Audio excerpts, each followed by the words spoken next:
ऐ मेरे बहुजन समाज के सम्मानित साथियों, एक बिरहा आपके बीच में जा रही है और ये बिरहा आजाद समाज पार्टी की ओर से आपके बीच में भेजी जा रही है। हमारे नगीना सांसद भाई चंद्रशेखर रावण जी का ये सवाल है। उन्होंने कहा है कि इस पर एक गीत के माध्यम से कम गृह मंत्री से एक सवाल हो जाना चाहिए। तो मैं अपने पूरे बहुजन समाज 85 मूल निवासी समाज से अपील भी करूंगा और इस गीत को भेज रहा हूं। अभी जान ला कुल निकल गया पोछिया अणसली समाज तई जान चुकल, स्वर्ग के भी जान गया, नरक के भी जान गया, देवी देवतन के औकात के भी जान गया। बस थोड़ा सा दिल और दिमाग साफ कर लीजिए और ये बिरहा मेरी आपको स्पष्ट कर देगी कि ये जो गोलवरकर के वंशज हैं, गांधी के हत्यारे, अंग्रेजों से माफी मांग मांग करके इन लोगों ने अपना जीवन जिया और आज भारत के सबसे बड़े राष्ट्रभक्त बने हुए हैं। मैं इन राष्ट्रभक्तों का पोल आपके बीच में खोल रहा हूं। खास तौर से बाबा साहब अंबेडकर के संविधान में जो अधिकार है, जो आरक्षण के तहत जितनी भी सुरक्षित सीट से जाने वाले एससी एसटी के लोग हैं, जीत तो गए भाजपा के सिंबल पर और सुरक्षित सीट से जीते और जीत करके जो उनका पूंछ पकड़ के तुम लोग लटके हो ना, मैंने पहले ही कहा कि भारतीय जनता पार्टी का ये फंडा है कि जब पिछड़े एससी एसटी को जब ये पालते हैं तो इनको नसबंदी करते हैं और इनको ऐसे बगड़वा खस्सी की तरह छोड़ देते हैं बना के। ये केवल पार्टी में सदस्य रहेंगे, हमारी गुलामी करेंगे, अपने समाज के हक और अधिकार की बात नहीं कर सकते। मैं सबको कह रहा हूं, बाबा साहब अंबेडकर के साथ तुम लोग जितनी बड़ी घटियापन, जितनी बड़ी बेईमानी कर रहे हो, आने वाला इतिहास माफ नहीं करेगा। जीत लो सुरक्षित सीट से। जिस दिन संविधान हट गया उस दिन तुम्हें तुम्हारी औकात का अंदाज भी चल जाएगा। 4 लाइन बिरहा में भूमिका है, संकेत है, क्या है?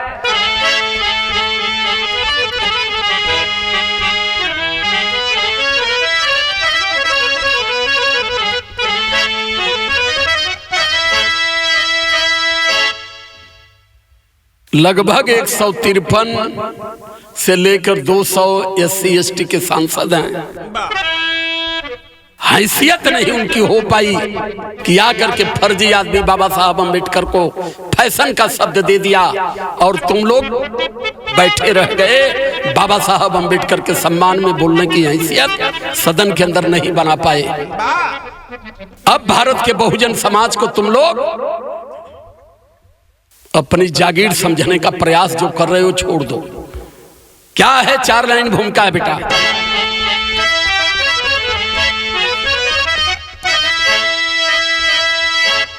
गोलवर करके चेले अंबेडकर के दुश्मन,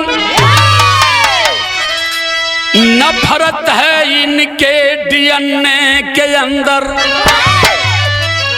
धर्म हिंसा वो घिड़ा की लगा कर दुकानें,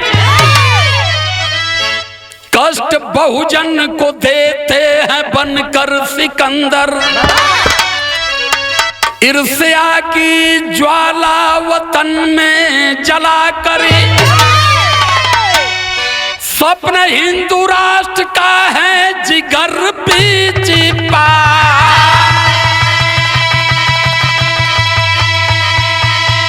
सूरज भान संविधान धज्जी उड़ा करे, बाबा साहब को देते सदन बीच गाली।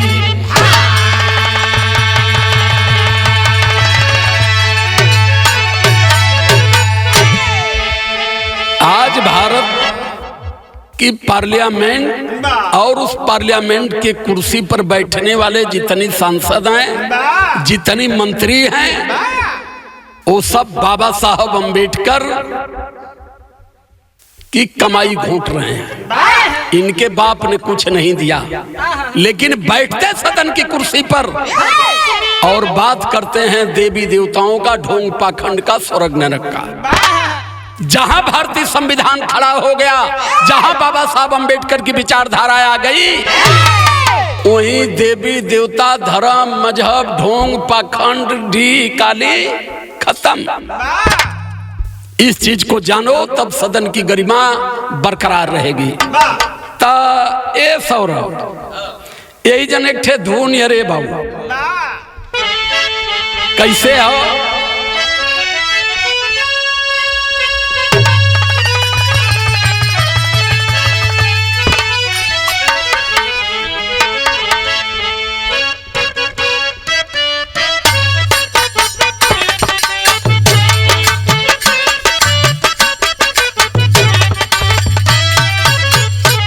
यह हो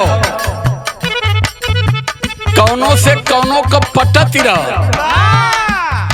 आप बिचवा में बोली चाली हो गई बंद, आ एक दिन अकेल में हो गई भेंट। तो वह पूछत थे, का पूछत हो? काहे ये दिल के बीच में दरार हो गई,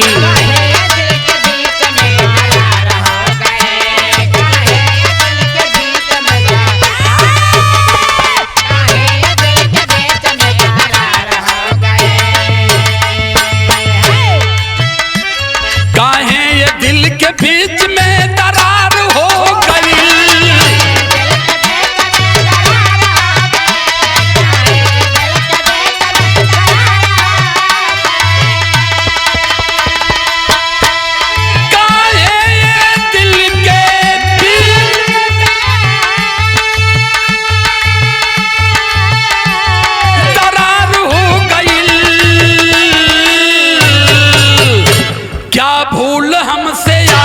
सरकार हो गई।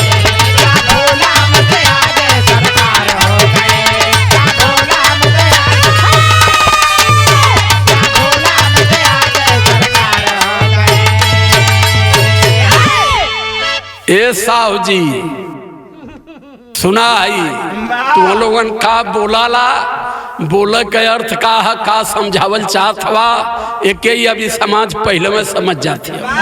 कवि जी ने छायावाद में लिखा है, क्या कहते हैं? जाना किधर है तीर को कमान कह गई,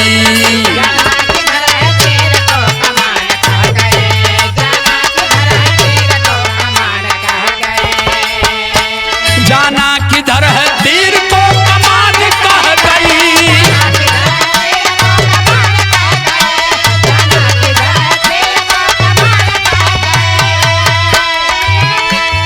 अरे जाना किधर है तीर,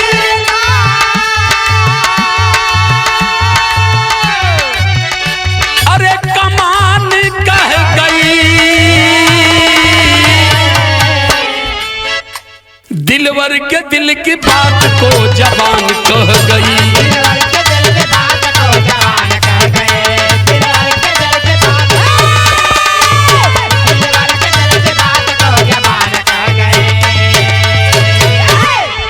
चेहरा बेनकाब शहंशाह का हुआ,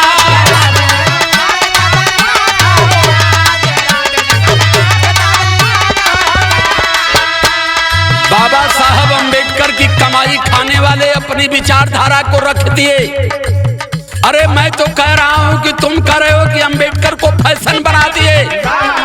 अंबेडकर अंबेडकर अंबेडकर जितनी बोलते हो, अगर उतना राम राम कहते तो 7 जन्म स्वर्ग में तुम लोगों का होता।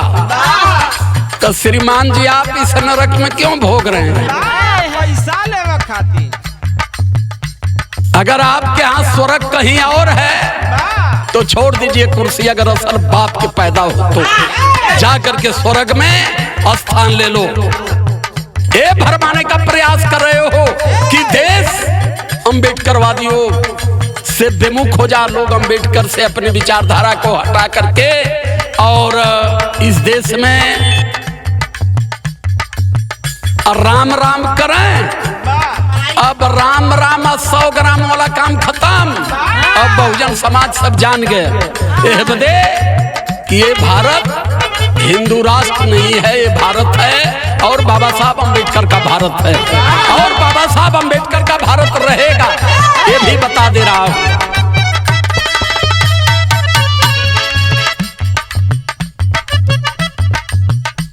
चेहरा पे नकाब शहंशाह का हुआ,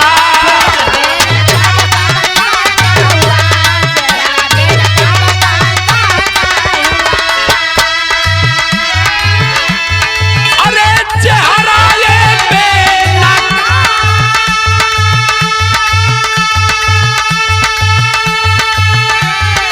अमित शाह का हुआ। आफत में ताड़ी पार की है जान आ गई, आफत में ताड़ी पार की है जान आ गई, आफत में ताड़ी पार की है जान आ गई। आदमी गलत होला कितनो सही बने के प्रयास करला, कहीं ना कहीं गलती कर देला। ता शुरू के जो हिसाब किताब इन कर रहा सब जनता है, होता कहल जला दो केथुआ पे लोग गुल्लर खा गए हुए ईवीएम के बल पर, बड़ा ज्ञानी बनल हुआ ज्ञान तो वहाँ बैठ के अब हमारे तनी लड़बहेर ना जो है सो करके तनी आवाता ही शहर के लाइन में देखल जा।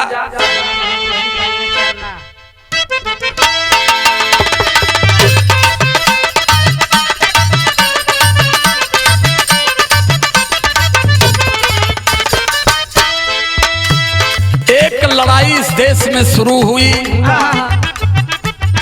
1800 के आसपास। क्या लड़ाई थी? और उस लड़ाई में हम लोगों को इन लोगों ने समझाया कि भारत देश का सबसे बड़ा दुश्मन है यहाँ का ब्रिटिश गवर्नमेंट। क्यों समझाए? तर्क पर बात लेकर के चल रहा हूं, बिरहा को सुनते रहिएगा। अंग्रेज इस देश में हमारे अधिकार की बात कर रहे थे। अंग्रेज इस देश में सोचतों को सम्मान देने का प्रयास कर रहे थे। जब इस देश में पुरुष मरता था, महिलाएं जला दी जाती थी जिंदा ही, तो अंग्रेजों ने उस नियम को खत्म कर दिया। इस देश में पिछड़े समाज के बेटे जब पैदा होते थे तो उन्हें गंगा में फेंकवाया जाता था, अंग्रेजों ने इसे खत्म किया। इस देश की पिछड़े समाज की बेटियां पैदा होती थी तो उन्हें मंदिर में भेजा जाता था, अंग्रेजों ने इसको खत्म किया। तो ये सब कहने लगे कि कुल देवी देवतन के खिलाफ काम करो, कुल खोलूंगा यार, छोड़ूंगा नहीं कुछ। बिरहा सुनने वाले साथियों से अपील है कि बिरहा सुनिएगा और लोगों को सुनाइएगा भी। तो चलते हैं, पहले उसी जंग से इस गीत को उठाते हैं।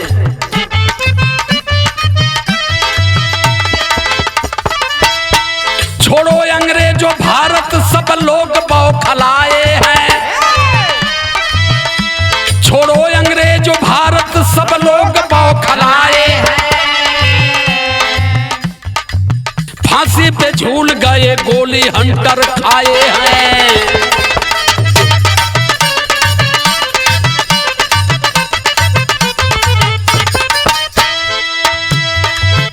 तीन विचारधारा के लोग आजादी की लड़ाई में 3 कंपनी काम कर रही थी। एक कंपनी का सम्मान हो रहा था, दूसरी कंपनी की फांसी हो रही थी।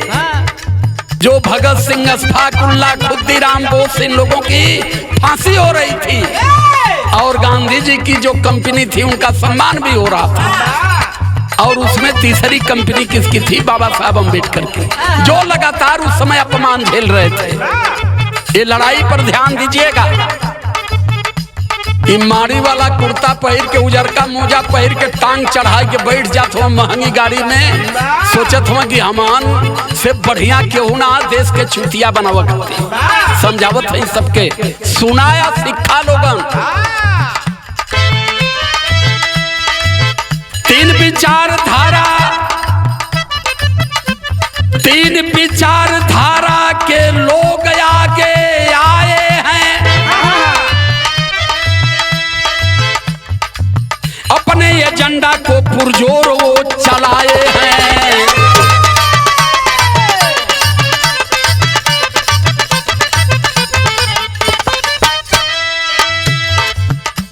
पहली विचारधारा आजादी प्यारी मांग रही, पहली विचारधारा आजादी प्यारी मांग रही। नरम और गरम दोनों के दिल में ही आग रही।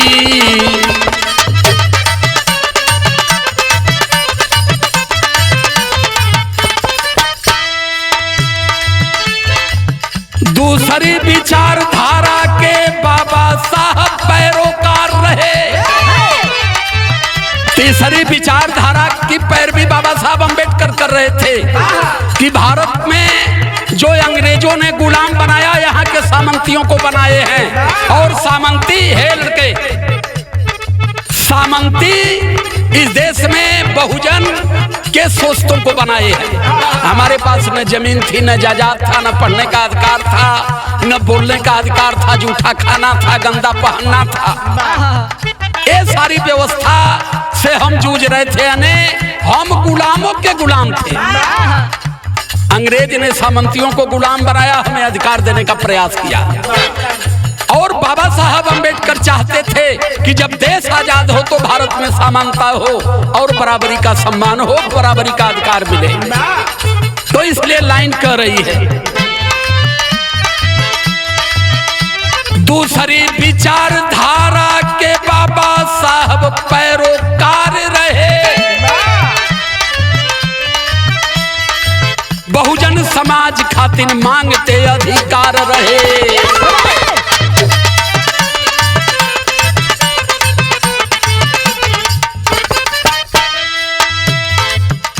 तीसरी विचारधारा घटिया संघी बेहाई वाली। ई जवान आरएसएस वाले हम जवान गला कि हम राष्ट्रीय स्वयं सेवक ने राष्ट्रभक्त लोग हैं। इनकी थी लड़ाई कि जब अंग्रेज यहाँ से चले जाएं तो पूरी व्यवस्था हमें मिल जाए। जब इस देश से साम्राज्यवाद टूटे तो पुनः फिर भारत में हम मनवादी हुकूमत, मनवादी और साम्राज्यवादी सामंतवादी व्यवस्था भारत में तैयार कर ले। तई अलगे अपन रागला पर ई जाए तो राती के अंग्रेजन से मिले, आई घूम घूम कहाँ देखाओ एक चंद्रशेखरा नाव को बड़ा तगड़ा बोलत है, तनी ओके पकड़ा लोग। कौनो वर नेता सुभाष चंद्र बोस का मुखबिरी करें, इनका काम यही था इन राष्ट्रभक्तों का। सब खोल रहा हूं, सुनो, प्रमाण भी दूंगा, भागने नहीं दूंगा। तीसरी विचारधारा घटिया संघी बेहवाई वाली। विषमता पोषक हिंदू राष्ट्र की दोहाई वाली।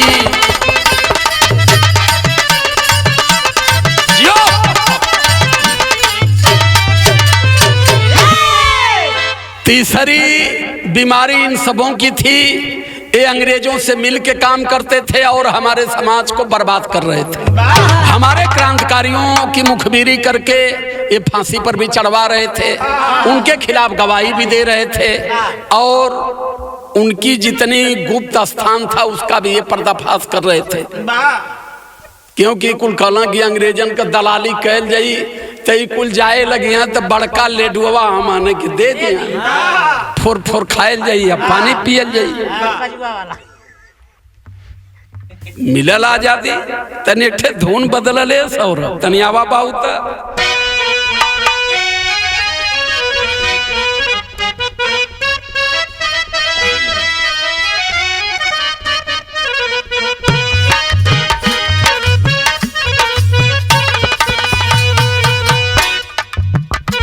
बड़ी निम्न गीत है आ अंध भक्तन खातिर बड़ी तगड़ी भी है।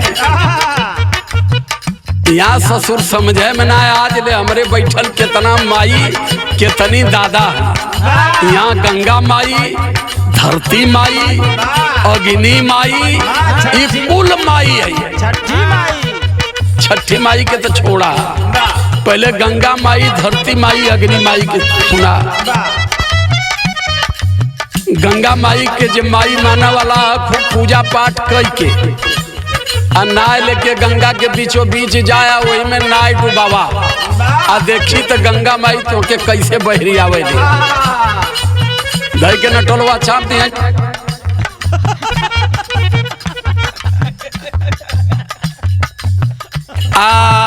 एक ठे वही में अग्नि माई दिए उन्हों का पूजा होने अग्नि माई के खूब हवन जाप कई के पूजा उजा कई के एक ठे आगी का चुन्नी ले जाए वही मड़ई पे धाय दा आगी माई बता दिए कि तू कितनी बड़ा हमार भक्त हवा। एक ठे धरती माई है, धरती पर कुल्ला पिसाब कुल करत हवा लोग आ ऊपर से माई माई भी करत हवा। तो दिमाग में तो गोबर भर गया, समझ में कुछ आई ना। धरती माई या वही कुल कलम भारत माई है, भारतों के माई बना दे। जब भारत माई है तो हम इन्हन से कहने कि जाके पहले दादा के भी खोजा। आखिर भारत जब माई रही तो दादो कहीं हुई हैं। लेकिन सुना ये गंगा माई के बड़ा प्यार से सब लोग गावाला। का गावाला?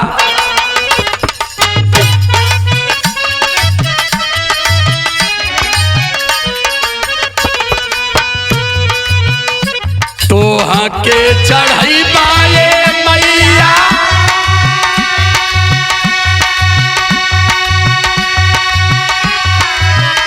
नारियल चुनारिया हो की गंगा जी तो के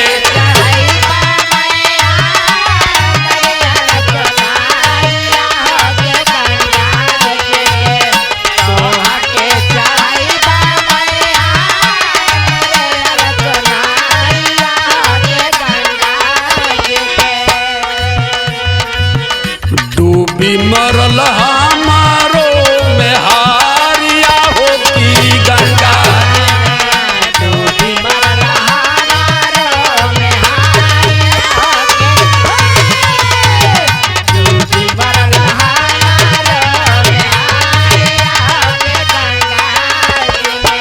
कौनों का मेहरारू नहाए गई बेचारी डूब के मर गई लहल। सोचला गंगा माई के पूजा करा तो मिल जाई। वो है कल की माई नरियल चुनरी चढ़ावत है हमार मेहरारू वापस दे दा। और कल की अगर गंगा माई मेहरारू ना आई देख के पटक दे बत्तिया छोड़ा। हाँ वो कल नरियल चुनरी दिले से जब तू लाभ करेलू तो हमार मेहरारू दे दा। वह बतिया गावत नहीं और कौन बात ढेर ना है। मिलली आजादी पापा लिखे संविधान हो तनवा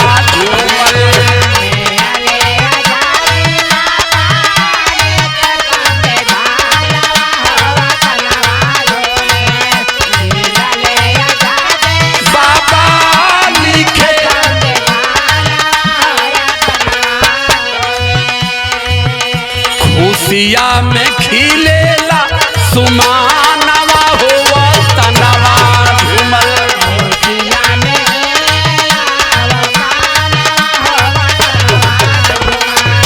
खुशिया में खिलेला सुमान।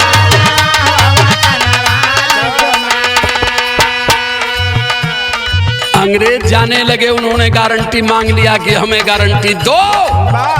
कि जब हम भारत छोड़ेंगे तो भारत में समतावादी शासन होगा, बराबरी का शासन होगा, यहाँ भाईचारा होगी, कोई शोषित पीड़ित अधिकार वंचित नहीं रहेगा। अभी गारंटी के दे, ये गारंटी संविधान के रूप में उन लोगों ने मांग लिया। तो बहरहाल उसमें जाना बहुत नहीं चाहता हूँ। बाबा साहब अम्बेडकर ड्राफ्टिंग कमेटी के चेयरमैन बनाए गए। अपने देख रेख में काफी मशक्कत के बाद उन्होंने समतावादी संविधान भारत को लिखा। जब लिखते हैं संविधान, अंग्रेज यहाँ से चले गए और एक कह के गए कि अब भारत में SC, ST, OBC और माइनॉरिटी समाज के लोग सुरक्षित हो गए। तो मैं धन्यवाद ज्ञापित करता हूँ ब्रिटिश सरकार को, लेकिन लाइन हमारी कह रही है, बुद्धि के विचारवा को। बाबा साहब अम्बेडकर ने जब कॉन्स्टिट्यूशन लिखने की जिम्मेदारी ली तो अपने गुरु ज्योतिबा राव फूले को, पेरियार रामास्वामी नायकर को, तथागत बुद्ध को, संत कबीर, संत रैदास, सारे महापुरुषों की विचारधारा पर उन्होंने स्मरण किया और उन्होंने कहा कि बुद्ध विचारधारा पर अगर भारतीय कॉन्स्टिट्यूशन बनता है तो भारत जातियों का देश है, भारत धर्मों का देश है, भारत विभिन्न भाषाओं का देश है और विभिन्न भाषाओं के देश को, विभिन्न जातियों के देश को हमें एक करना है। तो उसमें बाबा साहब अम्बेडकर बुद्ध विचारधारा पर भारतीय कॉन्स्टिट्यूशन का रूपरेखा तैयार करते हैं। क्या है? बुद्धि के विचारवा के दिए स्थानवा हो तनवा डूमल, विचारवा को दिए बुद्ध विचारवा को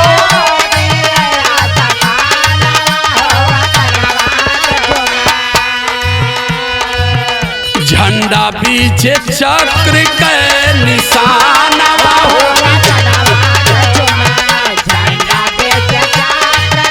निशानवा हो तनवा।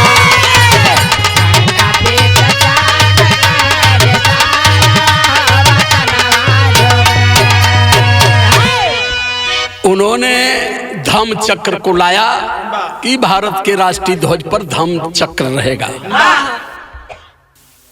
अब उस पर ज्यादा व्याख्या करूंगा, बिरहा लंबी होगी। ई कुल का खाली मतलब तनी तनी छू छू समझावत है। एके जानत रबा, खोजत रबा तो आदमी हो जी। अब इन कुल तो के ढेर आदमी ना पशुए समझत हुए। जब कुंभ का भीड़ देखत हुए, नवरात्रम का व्रत देखत हुए, छठ माई के घाट पर जब भीड़ देखा ना तो कहना या बहन सब गोबर हैं। और बहन ये आदमी बहुत ज्यादा भयल नहीं है और सबसे ज्यादा गोबर तो पढ़ल लिखल है, चाहे आदमी हो चाहे पढ़ल लिखल मेहरारू। ये सबसे ज्यादा लेके बड़का बड़का नींबू वही दौरी में भर के सरल गलल फल कपारे पर धय के 24 घंटा भूख के जाते हैं। यहाँ ले से टांग के माई के मनावे जाते हैं। और वो माई के हम खोजत हैं, कहीं मिलती ना कि तनी मिलत तनी हम हाल चाल करी तो गीत बदल गई बाबू।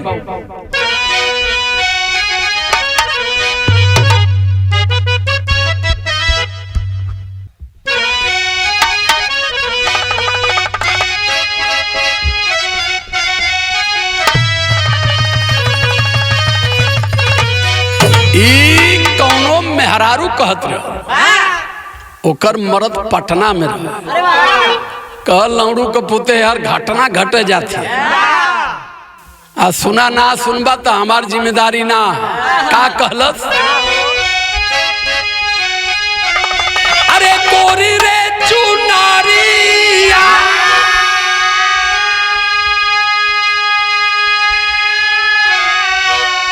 में लग जाई है लछाना, पटना जिनजा सजना, नहीं तो देवरा कही दे घटना, पटना जिनजा सजना।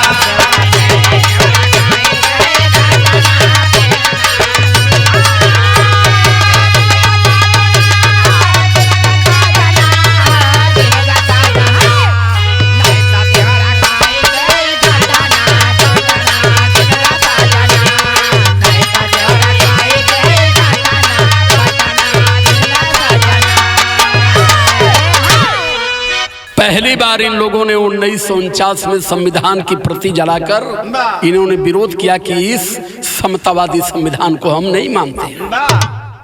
जब सदन में चर्चा शुरू हुई संविधान पर, तो जब संविधान पर चर्चा शुरू हुई तो इनके दिमाग में एक खटकना शुरू हुआ। क्या है? लाइन कर रही है, अरे खटके संविधानवा हरदम संग के नयनवा तनवा घायल कइले, एही से डाह बेईमानवा तनवा घायल कइले।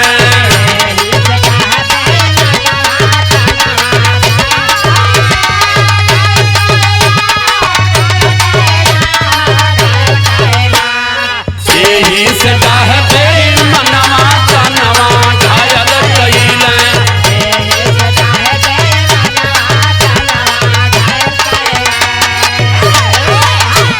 अरे मान संविधान के कैंसर या फोड़ा, हिंदू राष्ट्र रहिया क बनाई है रोड़ा।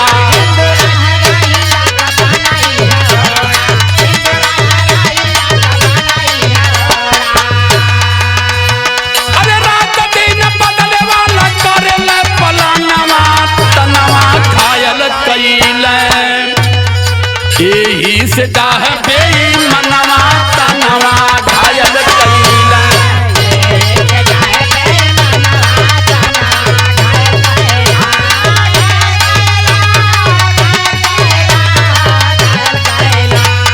एही से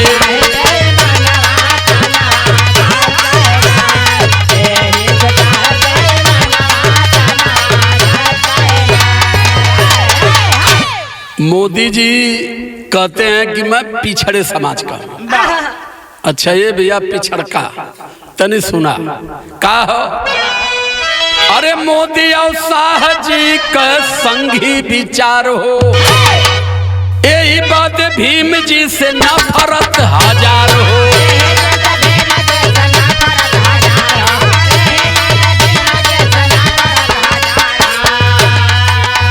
अरे मौका पावत भीम जी का करया पमनवा तनवा घायल कइले ना। ई जहां देखल न वहीं बाबा साहब के उल्टा सीधा बोल दिया। आज जब लाभ देखल न तो तुरंत बाबा साहब के गोड़वे पे गिर जाना।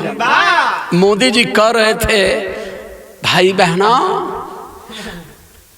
मैं सोचता हूं बाबा साहब अंबेडकर अगर नहीं होते तो मैं कहां होता। मैं कभी कभी सोचता हूं कि मैं किसी प्लेटफार्म पर अब तक भंडा मांजता, केतली धोता, लेकिन बाबा साहब अंबेडकर ने प्लेटफार्म से उठाकर प्रधानमंत्री बना दिया। लेकिन अपने दिल के अंदर झांक के देखो बेईमानों, तुम बाबा साहब अंबेडकर की कमाई खा रहे हो और कितना अपमान कर रहे हो। और वहां बैठे सुरक्षित सीट में जीत के गए, वो उनकी पोंछ पकड़ के झूले हुए हैं कि भैया कम से कम बाबा साहब को भले अपमान हो, हमार कुर्सियां बचल है। अरे गधऊ कुर्सी के चक्कर में रहा तो लइकवा वरिया लात खाई है आ तू के गरिए है मुगले की बात यह बदे समझावत है। सुना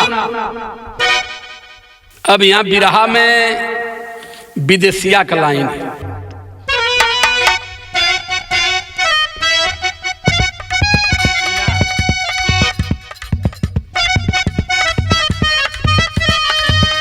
अरे लोकसभा में विपक्ष के नेता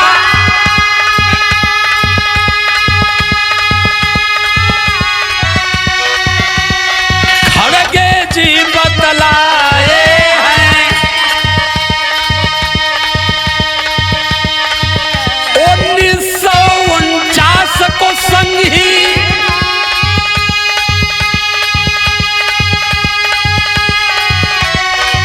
संविधान की प्रति जला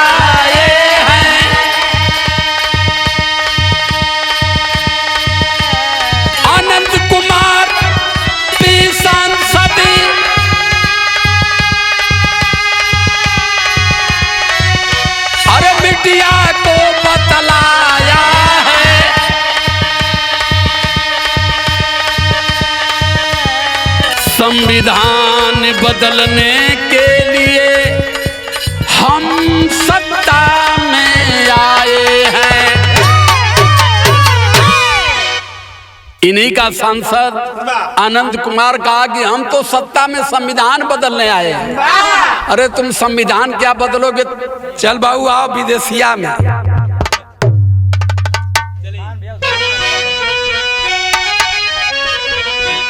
ये हर समय बाबा साहब अम्बेडकर को आगे करके कहीं उनका सम्मान करते हैं, फिर कहीं अपमान करते हैं, और फिर इस समाज को लगातार अधिकार विहीन करने का प्रयास भी करते हैं। तो लाइन कर रही है,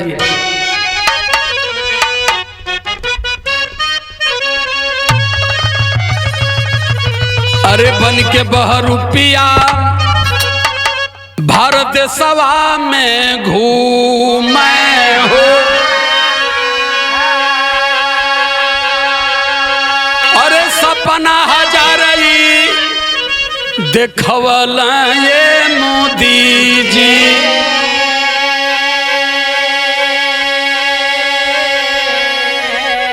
इस समाज बेचारा इतना भोला भाला समाज हो कि इन्हन के सपना में अझुराया जाला।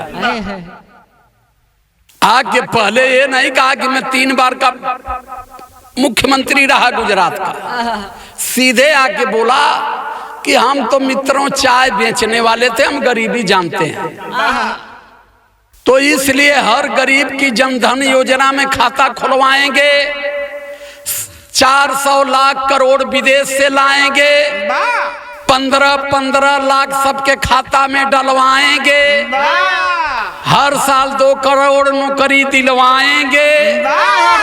आई बजट चल गई ना मछरियन नहीं, एको दाई ना जान पाना कि रुपया है, ये बजावा आयल सबके। ये सब जो कहते हैं वो करते ही नहीं, जो नहीं कहेंगे वही करेंगे, जो कहते हैं वो तो एकदम उसके नजदीक नहीं जाते हैं। ये जनहित की बात करके जन विरोधी काम करते हैं। तो लाइन कर रही विदेशिया में, कई के चाय वाला खुद को पिछड़ा गिनवाले हो,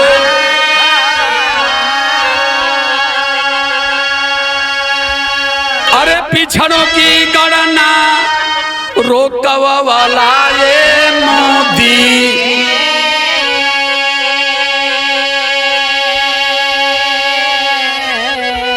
अरे 22 मई 2010 का खबरिया, अरे मंद बुद्धि दलितों के बतवा लाए मोदी।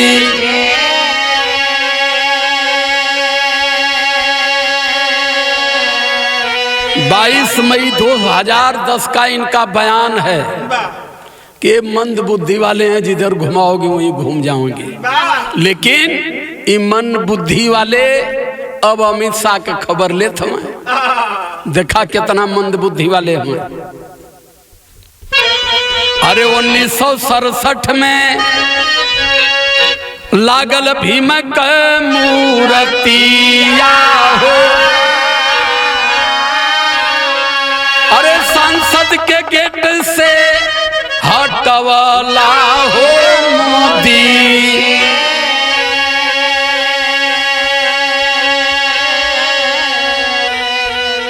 1967 में पार्लियामेंट गेट पर बाबा साहब अम्बेडकर की मूर्ति लगाई गई थी। शास्त्री जी की पहल पर इंदिरा गांधी जी, नेहरू जी तो नहीं थे, इन लोगों ने मिलकर के जब इंदिरा जी पीएम बनी तो शास्त्री जी तो उनसे पहले गए, लेकिन बहुजन नेताओं के कहने पर बाबा साहब अम्बेडकर का सम्मान उसमें हुआ, लगी मूर्ति, लेकिन उस मूर्ति को इन लोगों ने हटवा दिया।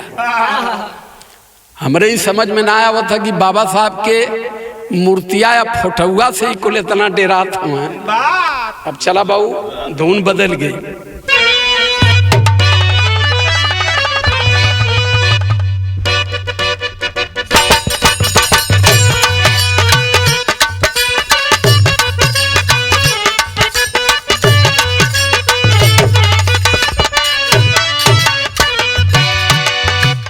यह गीत का लाइन हो, चिट्ठी लिखतानी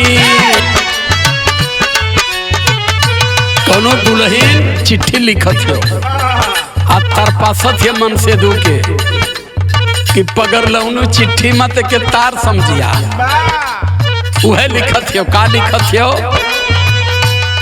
चिट्ठी लिखतानी यही के तार जनिहा हमरा तू प्यार जनिहा हो, हमरा तू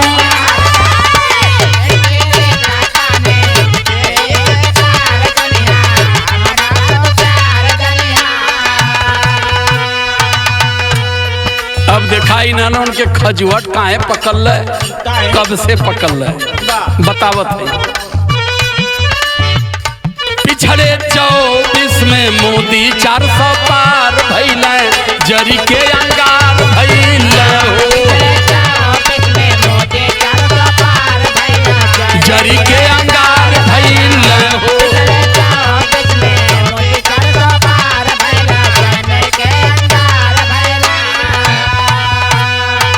मोदी जी पिछड़े समाज के थे, कहे 24 में 400 पार हम कहल जाई, 400 पार करत करत अधियरवा में अटक गए आके, तब कहल कि अब ई समाज जग चुकल, ई तो भागू बच गयल गयल, नहीं तो पता चलल कि किनारा में दे के नटोलवा चाप के तकू हम 100 पार बिना होखल जाए। उस कहानी को समझ गए। थोड़ा सा हमारे ही समाज में कुछ घटिए ऐसे हैं कि बांस लगी लगा के उनके किनारे कह देना। वो थोड़ा भी अगर अपने समाज की बात समझे होते, अपने लोगों की बात समझते, तो ये बीचवे में चुभुक्की आज भी खात रहता। इसलिए कह रहा हूं, पिछड़े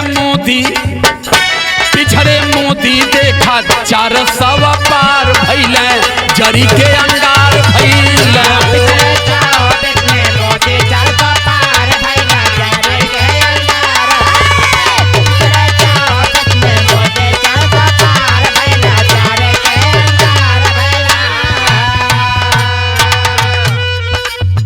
सत्रह दिसंबर वाली रहली समैया,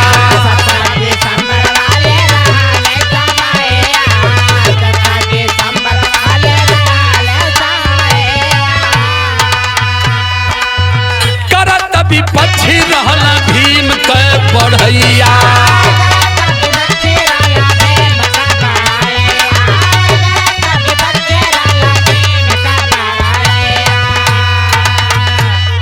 सत्रह दिसंबर 2000 में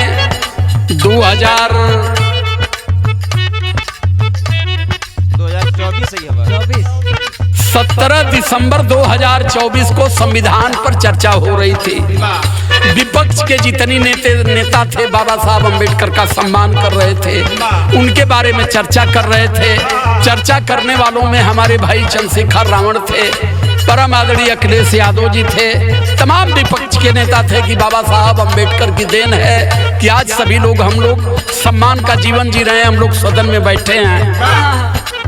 तो वही में साहब जी खड़ा भइले, तो जब साहब जी का नंबर आया तो कहना कि अम्बेडकर अम्बेडकर अम्बेडकर अम्बेडकर कर रहे हो, अम्बेडकर को फैशन बना दिए। अरे यार जितना राम राम राम राम करते तो 7 पीढ़ी स्वर्ग में जाती है।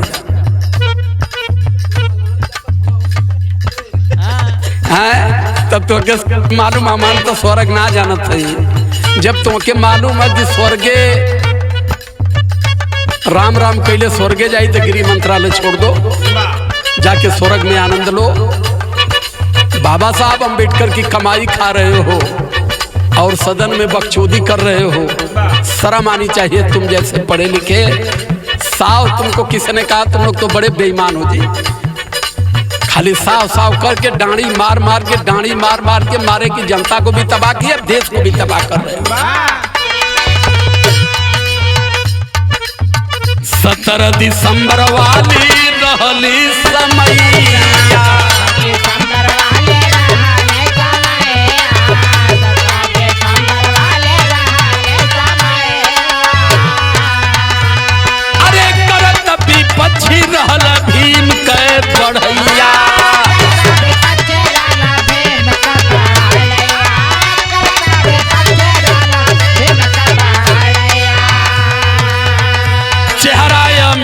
कहो चेहरा अमित जी का थोड़ा ये जुझार भइल जरी के अंगार भइल हो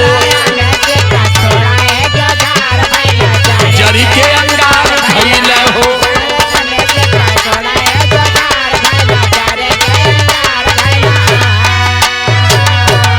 बिरहा में टेरी का लाइन हो क्या है, अरे नफरत की ज्वाला बाहर आ गई, अरे नफरत की ज्वाला बाहर आ गई, अमित अम्बेडकर जी को मारे बरछी भाला यारे हो भाला यारे हो भाला। अरे हीन भाव दर्शा करी बोले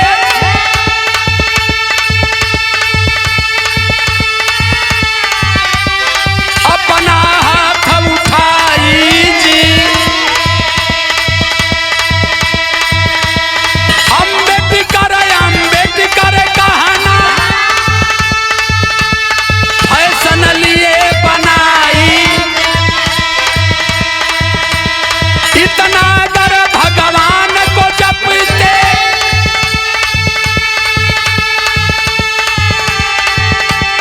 जाते मुक्ति पाई जी। देखा ज्ञान चौदह हो कि अम्बेडकर अम्बेडकर मत करो, भगवान भगवान करो, मुक्ति पा जाओगे। अरे मामा घबरा मत, इतना कर भगवान को जपते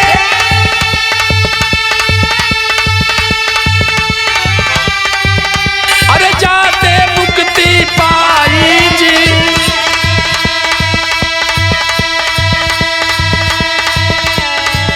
अरे 7 जन्म तक स्वर्ग में रहता, 7 जन्म तक स्वर्ग में रहता, खाता दूध मलाई जी।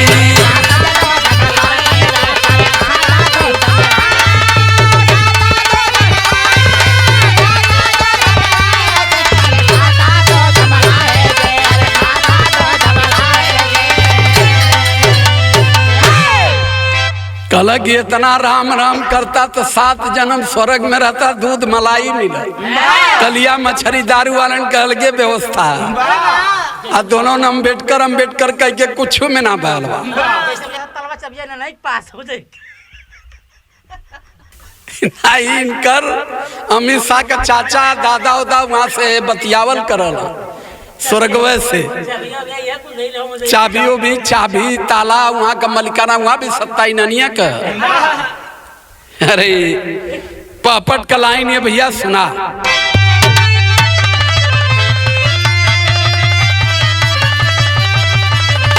अरे बिगड़े विपक्षी संसद में तत्काल दाल में काला,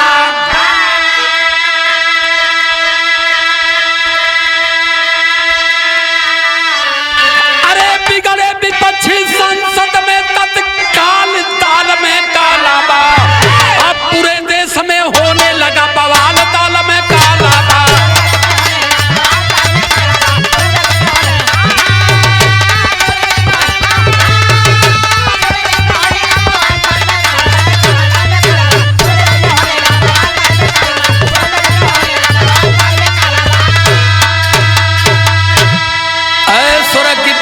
बताने वाले साहु जी, तुम्हारे बाप दादा 7 जन्मों तक 32 डिग्री न हासिल कर पाएंगे और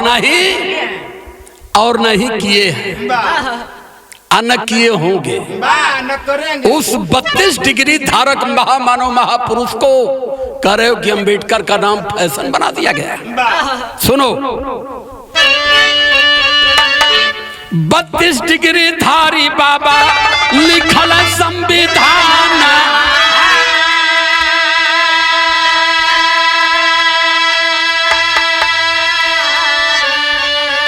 अरे जकड़ल गुलामी के काटल बंधनावा,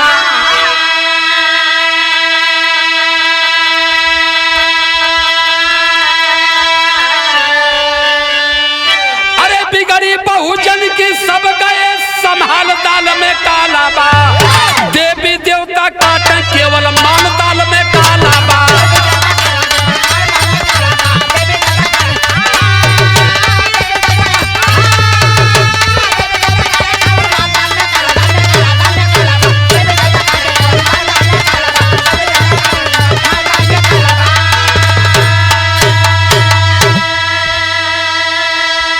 माननीय महोदय गृह मंत्री जी, आपके लिए ब्रह्मा विष्णु महेश हनुमान गणेश भगवान होंगे, लेकिन इस देश में शोषित अधिकार वंचित मजलूम गरीब किसान का अगर कोई भगवान है तो वो भगवान बाबा साहब अम्बेडकर हैं।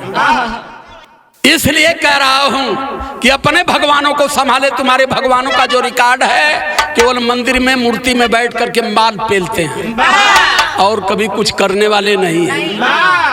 माल खींचला और वही पर जब तनको पुजारी हर हो रहा तो दू चार ठे कुत्ता जाके मुंह तू दिला। लेकिन हमारे बाबा साहब अम्बेडकर हमारे ऐसे भगवान थे कि उन्होंने क्या क्या दिया है अपने भगवानों से तुलना कर लेना। आल्हा की लाइन है,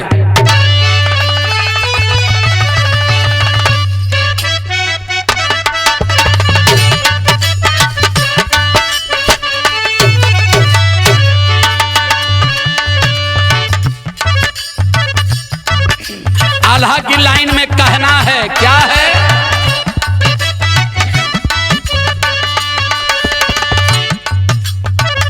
घरवा में रहल जहिया बहुजन कन्हैया भैया,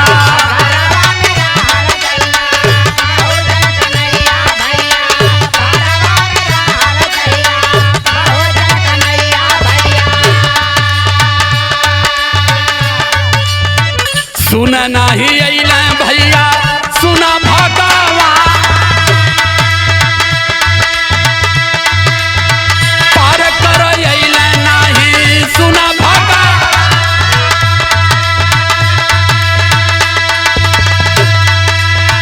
गरबा में हारी रहल कमर में झरिया बाबू,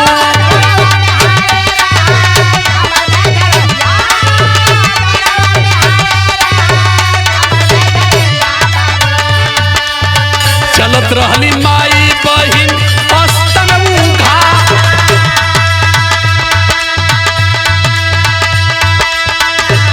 भगवान की दुहाई देने वाले आदरणीय मुख्यमंत्री आदित्यनाथ जी बताएं और माननीय मोदी जी बताएं, अमित शाह बताएं और भारतीय जनता पार्टी के जितने भी भगवानों की रहनुमाई करने वाले हैं सभी लोगों से सवाल है मेरा कि बताओ कब आए तुम्हारे भगवान धरती पर। इस देश में हमारी बहन बेटियों को कमर से ऊपर बस पहनने का अधिकार नहीं था, कहां थे तुम्हारे भगवान। हमें जूठा भोजन करने पर मजबूर किया गया था, कहां थे तुम्हारे भगवान। हमें शुद्ध पानी नहीं पीने दिया जाता था, कहां थे तुम्हारे भगवान जो स्वर्ग और नरक में भेजते हैं। हमें शूद्र सुंदर बस पहनने का अधिकार नहीं था, शिक्षा का अधिकार नहीं था। किस भगवानों की बात तुम लोग कर रहे हो और किस भगवानों की रहनुमाई भारत में करके इन भारतीयों को क्या समझाने का प्रयास कर रहे हो। हमें तन ढोकने का अधिकार, सम्मान से जीने का अधिकार, सदन में बैठने का अधिकार, बढ़िया कपड़ा पहनने का अधिकार, संपत्ति रखने का अधिकार, शिक्षा का अधिकार सब हमारे भगवान बाबा साहब अम्बेडकर दिए हैं। और जितनी बाबा साहब अम्बेडकर दिए हैं उसमें एक चीज बता दो कि नहीं ये बाबा साहब अम्बेडकर नहीं दिए हैं, ये ब्रह्मा दे ले, वही विष्णु दे ले, वही राम दे ले। सिर्फ एक चीज बता दो, नहीं बताओगे तो अब एक बहुजन समाज मंदिरों की दुहाई तो छोड़ दो, पूजा तो छोड़ दो, अब मंदिरों की तरफ ताकेगा भी नहीं। इसलिए लाइन कह रही है,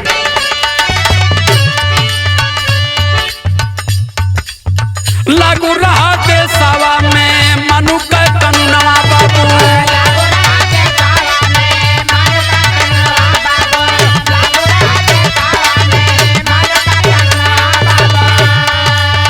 सजा नहीं पावे ब्राह्मण कई के बलात्कार,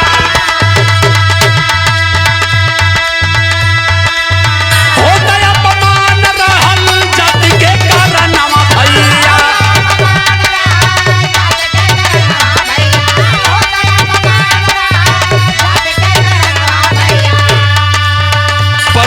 परछाई पड़े कोड़वन के पड़ले परछाई पड़े कोड़वन।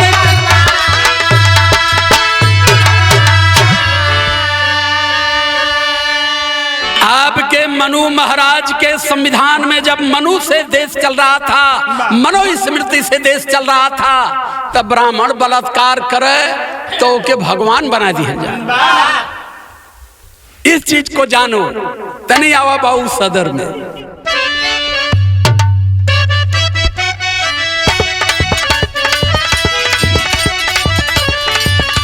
अरे नया वस्त्र सूत्र नहीं तनावा पहिरा।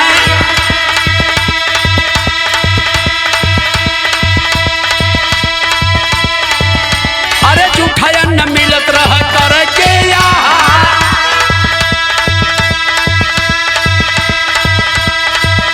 अरे बन के मसीहा बाबा धरती पयाला, बन के मसीहा बाबा धरती पयाई। अरे दुख से निकाले हर बेदनाया पा। अरे भीम से ही बड़ा भगवान नहीं कोई, अरे भीम से भी बड़ा भगवान नहीं कोई। देखा अमित शाह तने अखिया पासा।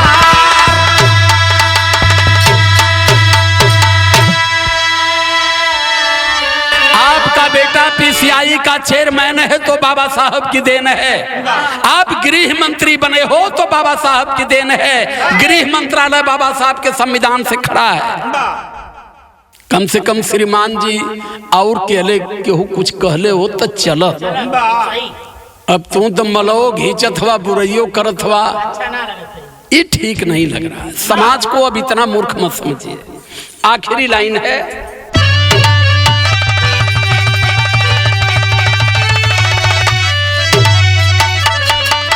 और खास तौर से गृह मंत्री जी से अपील पूर्वक ये मेरा संदेश जा रहा है। अरे सच्ची प्रीति भगवान से लगावा साहजी, जाके स्वर्ग पीछे आसन तू जमावा साहजी।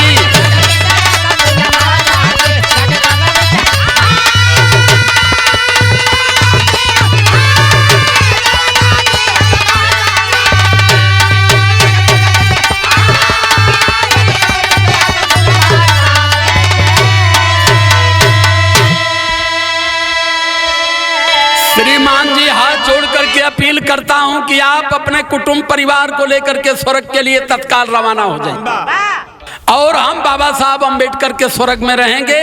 वो कुर्सी खाली करिए, हम लोग उसी जगह उसी को अपना स्वर्ग मान कर रहेंगे। अब वहां स्वर्ग में हमान के मत बुलावा। अब आप जाइए श्रीमान जी, अपन बाल बच्चन ले यहाँ छोड़ी तनी एक आनंद हमान के लिए दे।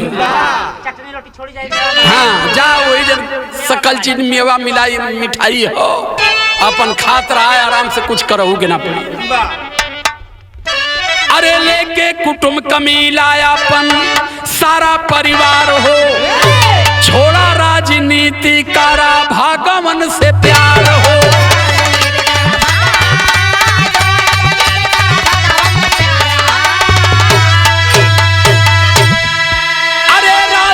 घंटा खूब बाजावा साहजी, जाके स्वर्ग में नियासन तू जमावा साहजी। अपने बाल बच्चन के आप ले लें, मेहरी लइकन के ले लें, रिश्तेदारन के ले लें, जाई बड़का घंटा ले लें, वही जब बजाई गृह मंत्रालय खाली करी तनी बहुजन समाज के देखल जाई कितनी बड़ा नरक हो। अब जौने स्वर्ग के आप जानत हुआ वो स्वर्ग के तो हम नहीं जानत है। सुना, जाग रहे हैं मूल निवासी साथे 85 हो, सांसद ऊपर कब्जा करी हैं, छोड़ी हैं मथुरा काशी हो।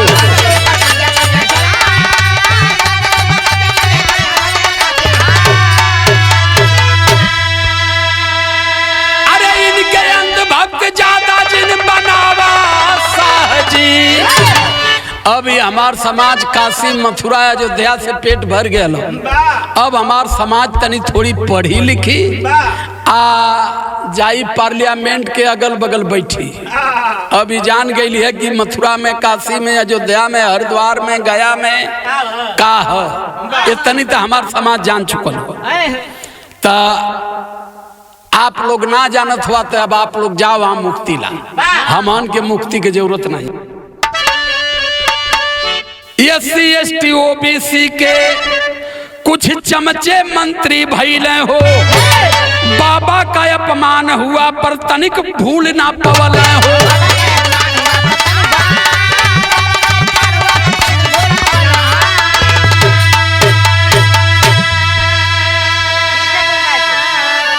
SC ST OBC के कुछ चमचे मंत्री भइले हो। साहब का अपमान हुआ पर तनिक भी ना शर्मैले हो। अरे सब दिन उन्हीं के पैर मिसावा साहजी। ई जवन SC ST OBC में मंत्री बनौले हवा, सांसद बनौले हवा, उन्होंने लोगन के समझावा, उन्हीं से गोड़ दबावा। ये बदे वो गुलाम हो, गुलामी के आदत है, सामाजिक लड़ाई न लड़ पाई है। आखिरी आवा लोगन अब का ढेर धोई।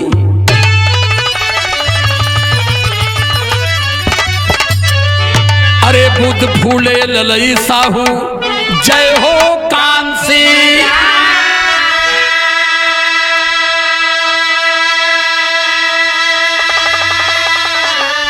अरे राम पलट कवि जय प्रकाश को दिल से मेरा सलाम।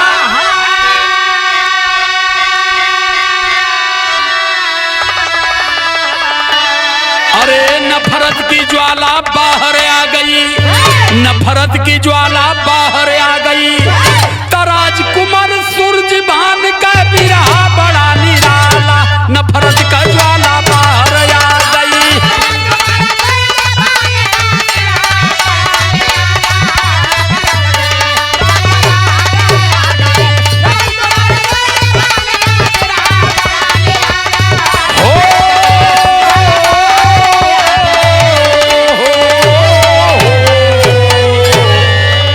सादर जय भीम, नमो बुद्धाय, जय संविधान, जय भारत, जय बाबा साहब।